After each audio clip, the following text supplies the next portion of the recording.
ओम नमः शुद्धेभ्यः। ओम नमः शुद्धेभ्यः। अहिंसा परमो धर्म की आचार्य गुरुवर श्री कुंद कुंद भगवान की जय। आचार्य विद्यासागर जी महामुनिराज की।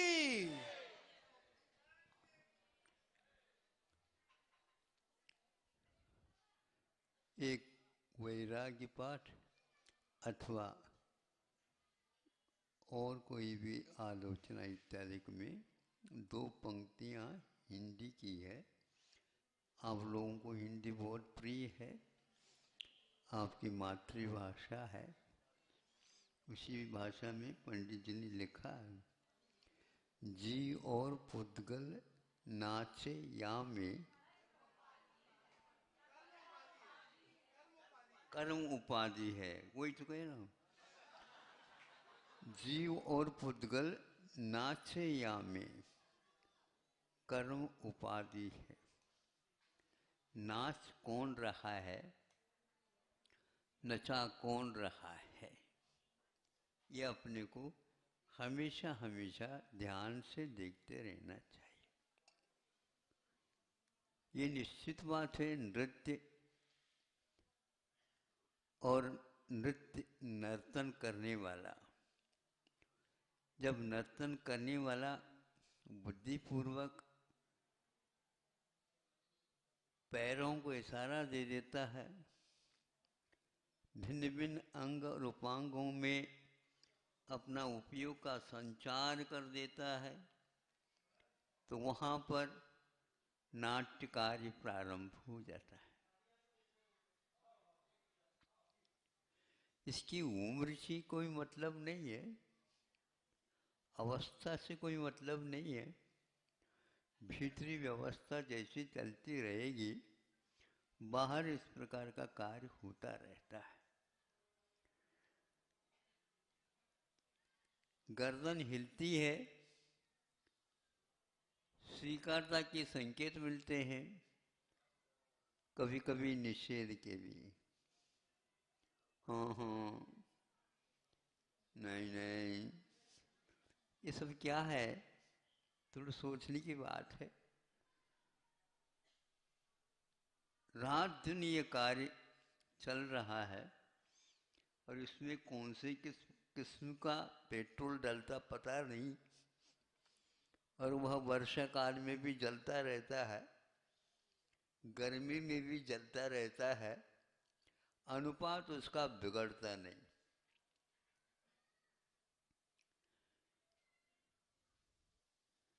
अभी ब्रह्मचारी वर्ग अर्घ चढ़ा रहा था,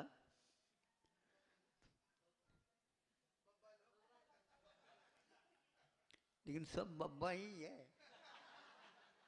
उसमें एक आध नेता है, भगवान का भजन करता है, लेकिन उनका नाम भगवान दास है।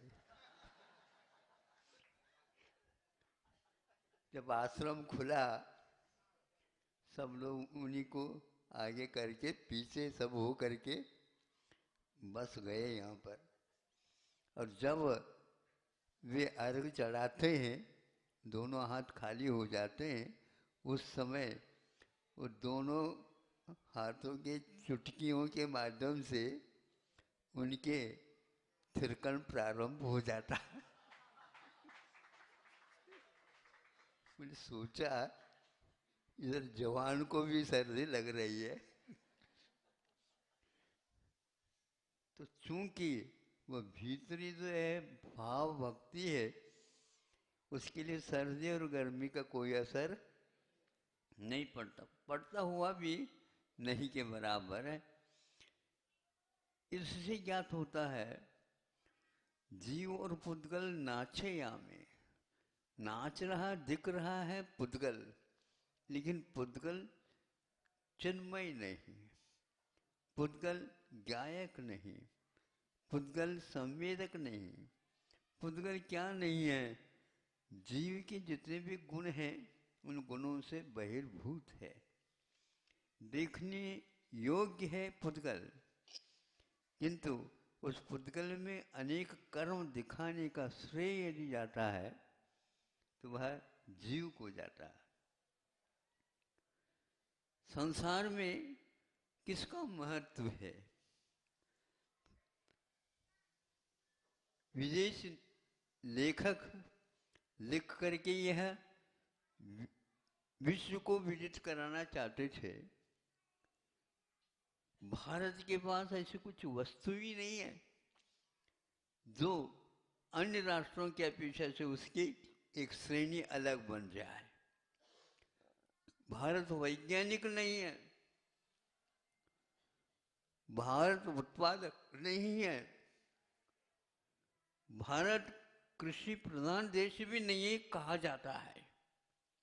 इस प्रकार निषेध के मुख से ही एकमात्र भारत की स्वीकृति की जाती थी। यह जब था उस समय एक छोटी किताब भारत की तरफ से निकली और जब उसको पढ़ना प्रारंभ कर दिया, उसको चक्कर आने लगा। ये हमारी धारणा और वर्तमान इतिहास सब विपरीत है। तब उसने पूर्ण कर दिया वो उसका वाचन अध्ययन, एकदम निर्णय आ गया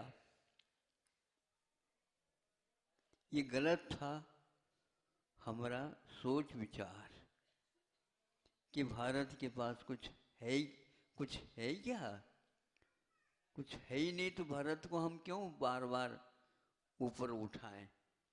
उठने की हिम्मत नहीं है उसके पास। जब एक किताब पढ़ी तो उसी दिन अवगत कराया उसने, हम जो समझते थे जो भारत में है वह विश्व में कहीं भी नहीं।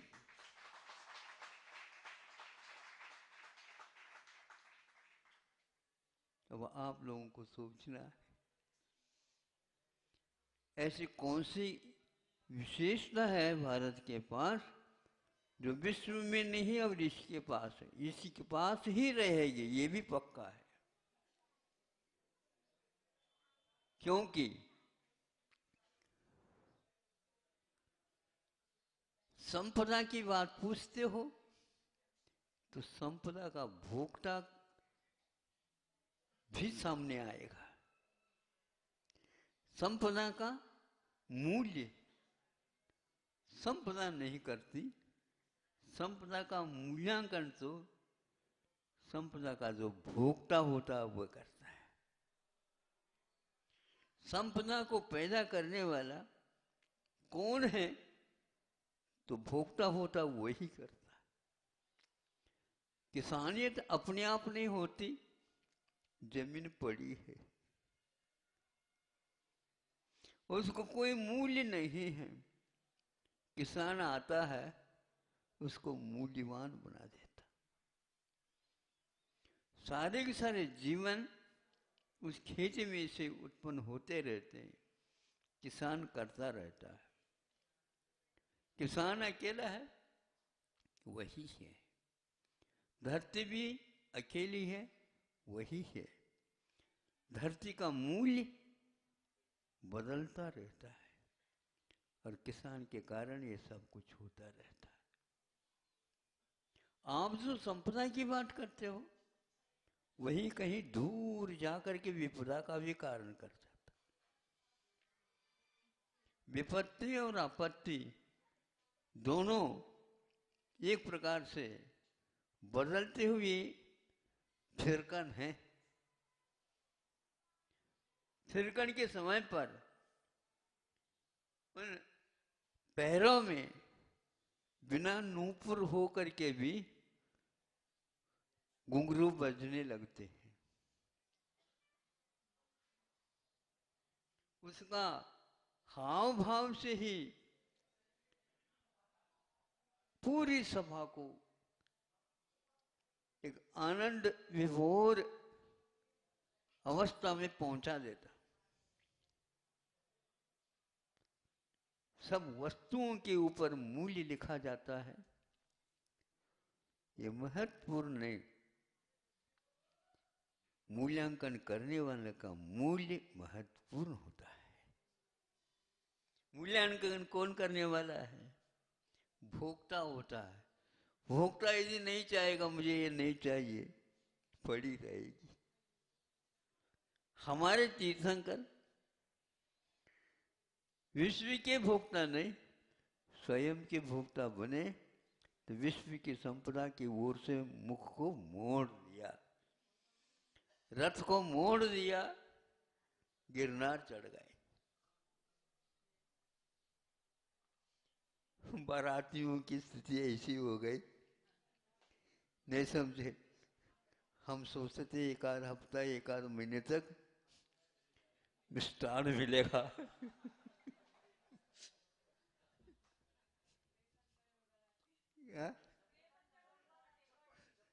56 करोड़ सब व्यवस्था थी। कह रहे थे, राजुल के पिता वर्ग कह रहा था, चिंता नहीं करो। चिंता कहा? पहले चिंतन तो करो, पहले चिंतन करो, चिंता अपने आप दूर हो जाएगी। चिंता करते बैठे हैं, इसलिए चिंतन भंग हुआ है। अब आप लोगों का कर्तव्य है, भोक्ता का मूल्य है या भोग्य का। अब तो वृद्धावस्था में तो यह मूल्यांकन होना चाहिए। आपके मूल्यांकन की समीक्षा के ऊपर ही युवा वर्ग का जीवन भविष्य निर्धारित है। आपको सोचना है, बच्चों के जीवन में यदि कुछ लहर आ जाए तो किस प्रकार आ सकता है। तो अब तो आप अपने आप का मूल्यांकन करो। भारत के मूल्यांकन करने जा गए, यही एकमात्र कौटिल्य का अर्थशास्त्र पर विचार। उसमें धन के बारे में, अर्थ के बारे में कहा गया है। भोक्ता के माध्यम से अर्थ का मूल्य होता है। यह एक किताब पढ़ी तब इसको मालूम पड़ा कि भारत के पास क्या नहीं है। जो भारत के पास है वह विश्व में कहीं नहीं है। यह जो निर्णय लिया गया वह एकमात्र किताब के, और उस किताब के बारे में पढ़ने से सारे धुरंधर अर्थशास्त्रियों का दिमाग ठिकाना सामने आ गया। ऐसे कृतियों के संपादन करके चले गए, और ज़्यादा लिखने की पढ़ने की कोई आवश्यकता नहीं होती है। अभी गिनने में ही लगे हो। गिनने वाला जो व्यक्ति है उसके बारे में सोचो। ये गिनता गिनता कि कब तक गिन रहेगा, ये गिनती कब चलेगी। तो अलौकिक जब गणित आ जाता है, लौकिक गणित तो यूं ही बच्चों को बताने के लिए होता है। आज जो गणित शास्त्र चल रहा है ये लौकिक है। अलौकिक गणित के बारे में कहेंगे तो जब आनंद आ जाता है, संख्या का उल्लंघन हो जाता है, संख्यात हो जाता है, तब भोक्ता क्यों, क्या कार्य, अपार। क्या कहते, अपार है, किसने खाए। तो वो जो संग्रह वृत्ति थी, वह जो परिग्रह वृत्ति थी, उसका परिवर्तन हो गया। उधर से मन हट गया, और तब ज्ञात हो गया कि वस्तुतः मूल्य किसका, मूल्यांकन करने वाले का, क्या जिसका किया जा रहा है उसका मूल्य क्या है। मूल्य शब्द की उत्पत्ति की ओर दृष्टिपात करते हैं। वो शब्द बताता है, अब तो अर्थ सही सही निकालो, नहीं तो मूल्य का मूल्य ही समाप्त हो जाएगा। मूलश्च भावो मूल्यम। प्रत्येक पदार्थ का एक मूल होता है, जड़ होती है, उसके आधार होते हैं। उन आधार के अभाव में उस वस्तु का मूल्य ज्ञात नहीं होता। जब तक भोक्ता भोगों की ओर देख रहा, तब तक भोगों का जो भोग्य है उनका मूल्य होता जाता है। इसमें कोई सार नहीं है। तब स्वर्ग भी फीके हो जाते हैं। नरकाया को कौन पति? सुरपति। क्यों वहां ऐसा लिखा? इसीलिए लिखा, यहीं से वो गया था, सुरपति बना था। अरे मैं भटक करके आ गया। यहां से सीधा मुक्ति नहीं मिलेगी, ध्यान रखो। नीचे उतर, सिंहासन पर बैठेगा, मिलेगी नहीं मुक्ति। और दुनिया तुम्हें सिंहासन पर बिठाएगी, उसका नाम मुक्ति है। तीन लोक के नाथ बने हैं, इसलिए तीन लोक के शिखर पर विराजमान हो जाते। ये सिद्धांत भोक्ता को समझ में यदि आता है, यहाँ के अर्थशास्त्र पढ़ने से ही आता है। विदेशी अर्थशास्त्र काम में नहीं आते। इसको सुन करके पढ़ करके हमें लगा कि देखो, छोटी सी किताब ने विश्व को ही हिला दी। ज्ञान इसी को बोलते हैं। उन लोगों को समझ में आ गया, लेकिन भारतवासियों को अभी समझ में आएगा भी नहीं। वो अवसर्पणी है, और वो भी हुंडा अवसर्पणी है। बताओ, आज जितने भी तीर्थ क्षेत्र है, वहां पर जैनियों की संख्या है ही नहीं के बराबर। और बॉम्बे और दिल्ली और कलकत्ता और मद्रास, इनकी आबादी बढ़ती जा रही है। कहीं आबादी इतनी नहीं बढ़ती, मनुष्य जन्म बहुत दुर्लभ है। यहाँ के यहाँ चले जाते हैं तो आबादी बढ़ गई, तो उधर की तो बताओ पहले। ये बड़े बड़े नगर बन रहे हैं तो क्या जन्म ले रहे हैं क्या? गांव साड़ो, गांव इधर से उधर चले जा रहे हैं। क्यों जा रहे हैं? पागलपन है। अब पागलपन की चिकित्सा होती चली जा रही है। धीरे धीरे सुन रहे हैं, अब पुनः गांव की ओर आ रहे हैं। आप बताओ, बॉम्बे वाले, वहां मन नहीं लगा है? इतने तो खर्च करवाया आप लोगों ने। गांव में अच्छा, गांव में खतरा नहीं, तरा तरा है, तरा। अज्ञान से यदि हम तर सकते हैं तो गांव में ही तर सकते हैं, और कोई नहीं। लेकिन ये बात समझ में कब आती है? जब वह दद्दा बनता है। अहिंसा परमो धर्म की जय। आचार्य भगवान श्री